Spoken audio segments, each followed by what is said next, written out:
2 months ago, we stopped production on Story in the public square when our governor issued a stay-at-home order. So we stayed home and we watched the days pass. Today's guest, though, could not stay home. She's a pulmonary and critical care specialist on the front lines of the COVID-19 pandemic. She's Dr. Daniela Lamas this week. Story in the public square.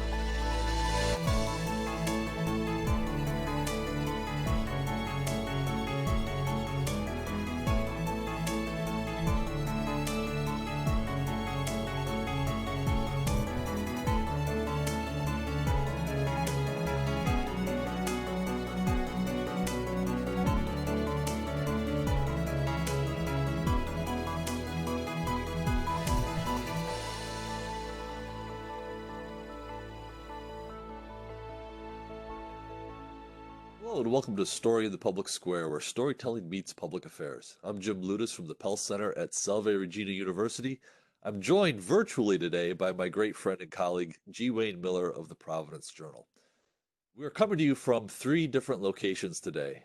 Like everybody else, we've been disrupted and displaced by the COVID-19 pandemic. But we're thrilled to be joining you today, and we're even more thrilled to have our first guest back, being an old friend, Dr. Daniela Lamas. Daniela is a pulmonary care and critical care specialist at Brigham and Women's Hospital in Boston, one of the world's great hospitals. She's also an incredibly talented writer. And for the last several months, she's been on the front lines of the COVID-19 pandemic. Daniela, thank you so much for being with us. And thank you to you and all of your colleagues in the healthcare profession around the world who are out there fighting for us every day. And I'll second that. Thanks so much. You've saved many lives. Thanks for the opportunity to be here. Well, it's great to see you again. One of the questions that you're an incredibly talented writer too, and last time you were on the show, we were talking about your book. You can stop humming now. And one of the questions that I found myself as I've read some of the pieces that you've written in the New York Times and elsewhere in the last couple of months, question that I guess I wanted to come with was, how are you as a healthcare professional in the front line personally? Sort of coping with the enormity of what you're facing.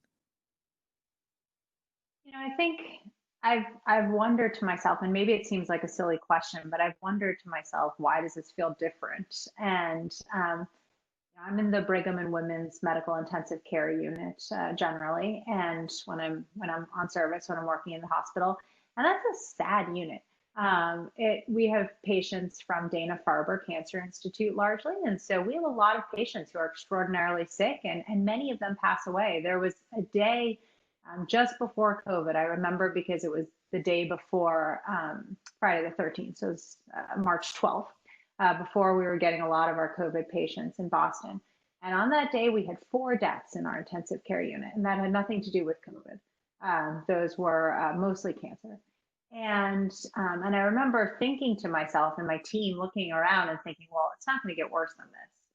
And because we saw the numbers of COVID cases beginning to rise, Biogen had already happened in Boston, and we thought this is sort of as bad as it gets. And COVID, even still, COVID has been different. Even despite sort of seeing, and you can never become used to death in the ICU. Each one is tragic, but this is different because these are people who are previously healthy, largely, and these are people whose sort of lives were just taken by storm in the midst of this terrifying time. And maybe even sort of more tragically, or to add to things, this disease itself demands isolation. And so, our units are full of people who haven't seen families in weeks. As now people have been sick for a long time, I have people who haven't seen their families in months, or more than a month. We want to talk to you So about it's that. scary. We want to talk to you about the loneliness dynamic because you've written really eloquently about that. But before we get to let's talk a little bit about where are we right now in the course of this pandemic. You've got sort of a sliver of a view of where we are in Boston, but give us your sense of where you think, we're taping this the third week in May. Where do you think we are right now in the course of this pandemic? I think we've passed the apex. We see here in Brigham and in our other hospitals in Boston, and we see in other cities throughout the country, New York City. that the numbers of new admissions and admissions in the hospital have decreased significantly. I think that we're at a point where everybody is sort of looking around and wondering what comes next. And I think that that's where we're at in multiple levels. We're at wondering how can we safely begin to live in the world again, because we can't press pause forever. And we're wondering how we can make sure that we're safe when sort of the world begins, and be ready for the fact that there will be more cases. And I think from the patient population, we're seeing people beginning to, or not beginning, we're seeing people surviving this. And we're getting the sense that there is, and the knowledge that there's going to be a whole sort of new population that this pandemic has created of survivors of coronavirus and what that looks like. And so I think we're in this sort of, after the apex, looking around and saying, all right, how can we move forward? But knowing that things won't go back to the way they were before, that we're in a different place now. I want to get into, or have you get into, a little bit of the emotional and mental health toll this has taken, obviously, on patients, loved ones, families, and also healthcare workers in your field. I've written about this for the Providence Journal because I'm doing COVID coverage for them. But what's your perspective on that? Are we going to be looking at mental health issues down the line? What are people doing now to try to preserve, their mental health in the midst of all this trauma and stress? I think mental health for healthcare workers is something that is an issue that has existed before COVID, and now the thing that makes it so different, I guess twofold. One, just the magnitude of patients and of suffering, and of, again, and we'll talk about it specifically, but the isolation, the not having families, the fact that people have these memories now of holding up phones to somebody's ear as they're dying. These memories that are really a lot to carry. Um, and coupled with the fact that that people feel like they are putting themselves at risk, and that just adds a layer of deep anxiety and fear to every day that I think sort of heightens this mental health issue. In my hospital, what really can you do? You can definitely do things, but at the same time, like, we are taking care of these patients, and that involves some risk. To be honest, less so for doctors like me, more so for the nurses who are in those rooms, like every moment, more so for the respiratory therapists who are the ones that go in and suction these patients. Um, but so that risk is also, I think, unequally applied, which I think adds to stress. Um, that being said, I think acknowledging the fact that this is not a regular time in my hospital. We've had abilities to debrief with sort of clinicians who are psychiatrists or trained in therapy, and that's helpful, just to be able to share stories. For me personally, writing is very helpful, to be able to share stories and to sort of get feedback from that, and to not feel sort of equally, additionally isolated. But I think when, as this wanes, and as the adrenaline, because you can only keep up adrenaline for so long, as that adrenaline sort of wanes, I think what we are going to be seeing, people looking around and saying, hey, I haven't slept in weeks, I need help. And I think that's something that we have to be ready for. I would just add one thing about your writing. It's therapeutic for you. I think it's therapeutic for other people as well. I've read all of your stuff, all of your op-ed essays in the New York Times, and they're very moving and powerful. It's amazing storytelling, but it's also helpful, I think. It's therapeutic. So, just amazing work. I mean, that is really meaningful to hear, because I wonder about the drive to tell those stories, and not just to put them in a journal. Why don't I journal? Why do I feel the need to publish it? And what does that say, and sort of where does that drive come from? So knowing that that these stories are helpful in some way to others is important. So How do thank you you. answer that question? I'm going to force you to Yeah. answer your inner dialogue in a Yeah. public forum. So, how do you answer I, that I mean, question? I started it, obviously. Yeah. I think my worry when I answer that question is that in some way there's a self-serving aspect to choosing to write in a public forum instead of journaling per se, or telling the story to a friend. Um, my hope, though, is that, and what I believe to be true, is that stories particularly now, are essential for understanding, to document what is going on. Right now, we don't have reporters in the hospital. We don't have pictures really of what's happening in the intensive care unit. The ones that we've had are so powerful because they're so few. And I think that only sort of through these stories, it's important to say, we were here, this is what it was like. But also, I hope that it can sort of shift public understanding of what really this is, of the fact that this is happening when it's easy to see, to not sort of see it in the outside world. And then ideally stories as change agents. My hope in writing about something, sometimes it is a story to tell a story, but sometimes it's to spark questions and ideally to spark change. So you had an essay, excuse me, you had an essay in the Times today, and as Jim said, we're nearing the end of May, and it was titled "To My Patients' Families. I hope I held the iPad still enough so that it didn't shake while you were saying the things you would regret not saying." I mean, that headline alone is so powerful. I want to read just one quick passage from that, and then if you can sort of dissect that essay and how you wrote it. And let me just read this. The restricted visitor policies apply not only to those who are diagnosed with coronavirus, but to everyone, people with cancer and transplants and heart failure. I should say I'm sorry to them too, then. Scared and sick and alone in solitary rooms in the cancer wing of my hospital, bald and nauseated from chemotherapy, awaiting news of bone marrow transplants or another round of treatment, looking out the window, waiting for someone they love to drive by so that maybe they can wave. Their hospital course will inevitably be harder without an advocate at the bedside. You can see I'm getting emotional just reading it. Walk us through that. It's such powerful storytelling. Yeah. I've been thinking a lot about this visitor policy that we have since its inception, which was about the third week of March. And so about 2 months ago now.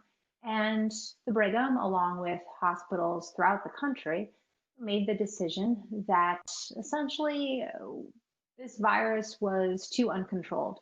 And if we were to possibly maintain social distancing within the hospital, we had to cut down on the number of people who are wandering around. And that meant no visitors, largely no visitors, except for at the extreme, sort of the end of life, the very end of life, really. One person in the ending hours of life was the initial rule, or at a birth. Um, and I thought initially, I thought about this as something that was sort of a tragic consequence of the pandemic, but unavoidable. And I didn't question it, or really, I noted its repercussions, but didn't sort of think through its repercussions for the other patients and for all our patients, until, sort of repeated events of noting that, my gosh, my patients are deeply lonely. There are people who are in the hospital for weeks and weeks and they don't have family members. And it's not just, oh, they don't have like the fun of somebody to talk to. Again, these family members, I mean, as I'm sure both of you know through personal experience or experience of others, family members are a key component of care. And not only do they sort of give, um, help mitigate loneliness, they also are an advocate for a patient. They notice when something is going wrong. They attend rounds with us and help us make sure that we're doing the right thing for a person. And by being there, they sort of observe care and see that we've tried. And they are part of the entire trajectory of care. So if things do not ultimately go well, they were there throughout it all, not just called in the last minutes. And I think the hospital is so much of a lonelier place, and care is is worsened in a way, by not having family members. And so my goal with sort of rethinking this is to say, as we see things opening, I think we need to recognize that this was a huge deal, which I think we all do, and think about how we can bring people back in a safe fashion. Danielle, I'm wondering, how has this experience changed you as a physician? Has it changed you as a physician, either from the basic how you approach entering a patient's room to the way you deliver care? Has it had an impact on that most intimate part of being a doctor? I think it's hard to know sort of at this point what extent it's changed sort of how I am as a doctor in a longer term way. I know that the daily practices are different. I mean, I was on last night, and a couple of patients had, small events. One was upset with something, and he's sort of starting to wake up and was somewhat delirious and pulling on tubes and lines. And in a regular situation, I would just walk right into the room. I'd walk right into the room and I talk to him, and I would have done that many times before. Here, we had this conversation. Well, who's going to put on the PPE? Who's going to go in the room? The nurse has to go in anyway. There wasn't a need for multiple people, so the nurse went in. She talked to the patient. It was okay. But I lost that bit of rapport. I lost that moment with a patient, and one of a million moments with patients that we've lost. And that's driven by the fact that putting on and taking off PPE adds a risk each time. When there's scarcity of PPE, which there's still to some degree, though not nearly the way it was, weeks ago, you don't want to increase visits into a room. And this patient's wife probably would have been around. She loves him deeply. She wants to be there, but thankfully he's not at the end of life. He's in the middle of a long illness, and there isn't really a loophole for somebody in the middle of a long illness to have a family member just because they are lonely, because they're confused. And so I think just seeing the way that care is different, and the way that our ability to connect with people and their families has become so limited is really frustrating. It's really frustrating, and it's sad. And I think I don't know quite yet how that will change me in a longer term way, because I'm still sort of in it. So I've asked this question of a number of doctors and nurses, frontline people, respiratory therapists down here in Rhode Island. And I'm going to ask it of you. And on one level, it seems like sort of a silly question, but I think it's also meaningful. Did you ever in your training expect to be working in a pandemic? No, so I remember early March, or maybe even, no, it was actually probably at some point in February. Um, we were sort of starting to hear about coronavirus, probably beginning of February then, maybe even January. Anyway, it was a point at which coronavirus was not in the US as far as we knew. And we were told that some of us had our upcoming fit testing for personal protective equipment, which is something that you do. You're supposed to do it about every year. To be honest, I had let a couple of years lapse, I'm sure. And basically, the people who are in charge of testing you to make sure that your PPE fits appropriately put like a large weird bag over your head with a little hole in it. They put you in the PPE, then they spray this saccharin flavored sort of powder into this bag, this bag that you have around your head. And then you read a poem that has something to do with rainbows. Seriously. And then you tell them whether the reading of the poem and then sequential squats and putting your head from side to side, whether you taste the saccharin. And if you taste the saccharin, your mask doesn't fit. If you don't taste the saccharin, it fits. So I've done this many times over the years. And even in this last time, I thought, we're doing this. I always do this PPE thing. Yeah, probably, it's important to make sure my N95 fits, but ultimately it's this goofy thing where you're getting saccharin and you're reading a poem about a rainbow, and none of it really matters. It matters, but it doesn't really matter. You're not afraid of it. So then 5 or 6 weeks later, when I'm putting on my N95 for that first patient with coronavirus, I panicked. Did I actually taste the saccharin? Was I not reading the poem about the rainbow right? Suddenly this all mattered. And I never expected any of this to matter. I think it's still hard to really put my mind around the fact that we are in the midst of a pandemic. I feel it sometimes, like when I see the few times we have families come in for a patient who's toward the end of life, and I see these terrified people, putting on the masks that we give them, putting on their contact isolation gowns, and standing in front of this person that they love, and they look so scared. And I think, wow, these are people who are probably going to lose somebody in the setting of a pandemic. Like, this is where we are all in this now. And it sort of gives me chills. And so it's this interesting sort of pendulum of feeling that you're in something so unexpected, and then sort of not realizing what you're in. So no, I never expected it. So it's a surreal atmosphere is It the word is. I've used. It's dystopian. So I want to switch gears here a little bit. Last time we spoke was a few months ago before coronavirus.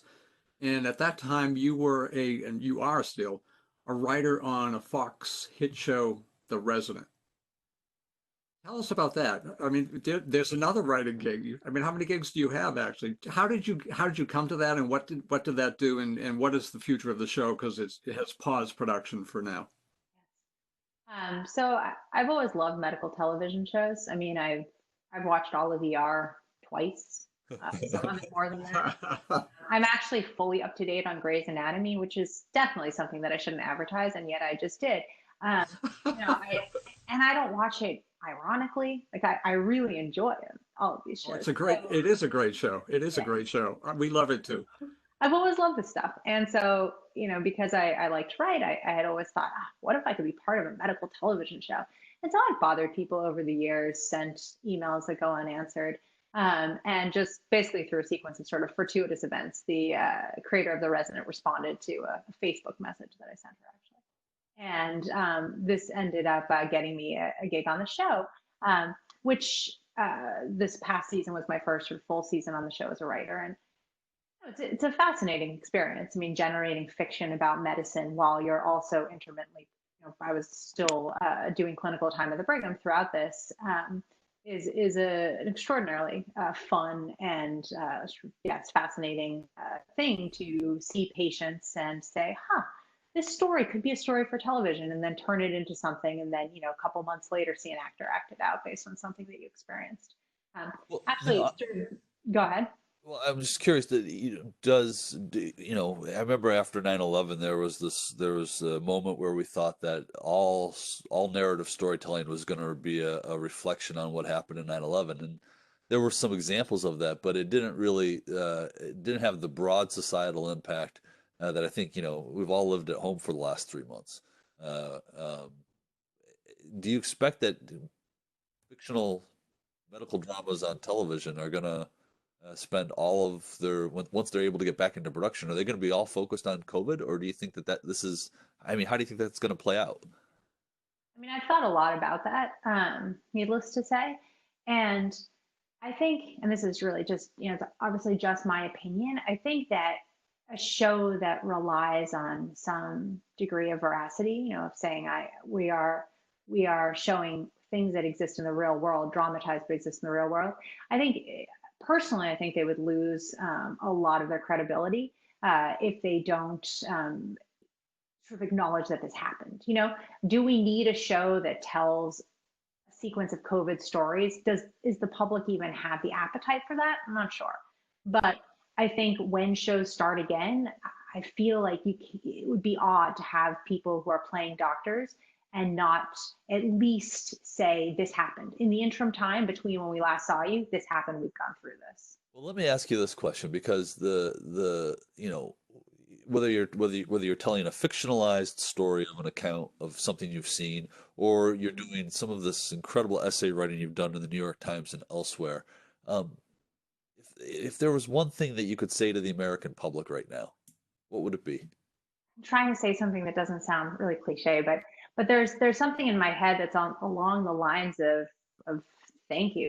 People have been amazing. I mean, I sort of see these people. I feel so lucky that I get to go into work and I haven't been at risk of losing a job. And I'm able to do things during the day that I'm able to interact with a ton of other people. Like, yes, we are at some risk. Yes, we are taking care of patients with coronavirus, but we're doing something. We're helping and we're busy. And there are people, though, so many people in this country who've just put aside their lives. They've put aside their livelihoods. They've perhaps lost their jobs, and they have stayed at home because that is makes them safer. But it's not just about them. It is saying that I am part of a society where we're all making the decision to do this because it's going to allow us all to move forward. And I think that kind of quiet heroism is really powerful. And I think that that has mattered. So everything that everybody has done has mattered. And, of course, it isn't simply in the healthcare profession. It's so many people that Oh my gosh. until this were undervalued or underappreciated, from clerks to food service people to delivery people, drivers. The list is long. And if I hate the term silver lining, but if there is one, and there's probably more than one, I think it's recognition of these people as such valuable members of our society, people that you didn't think of before necessarily. And they have stepped up too True. as well. It's so true. And sort of the, not to put a sad part of the silver lining, but those are the patients that we're seeing now. And, the people we're seeing now are the people who were unable to isolate. The initial patients I saw with COVID were people who potentially had been exposed through their international travel, through a Biogen or other conference. These were people who were exposed through privilege. And now all those people have isolated. And the people who have had to keep working, exactly as you said, the delivery people, people who work in nursing homes, people who live in nursing homes, who live in group homes, cab drivers, all of these people, these are the patients that we're seeing now. And so I strongly hope, that that this does not sort of further stratify those who are able to protect themselves from this virus and those who aren't, and that instead it allows us to see those people who are vulnerable and know that we need to build in better systems of protection. Daniela, that is where we need to leave it. Thank you so much for being with us. She's Dr. Daniela Lamas. Thank you for all that you do. And thank to all of you in the audience for joining us this week for our first virtual version of Story in the Public Square. For G. Wayne Miller, I'm Jim Ludis, asking you to join us again next time for more Story in the Public Square.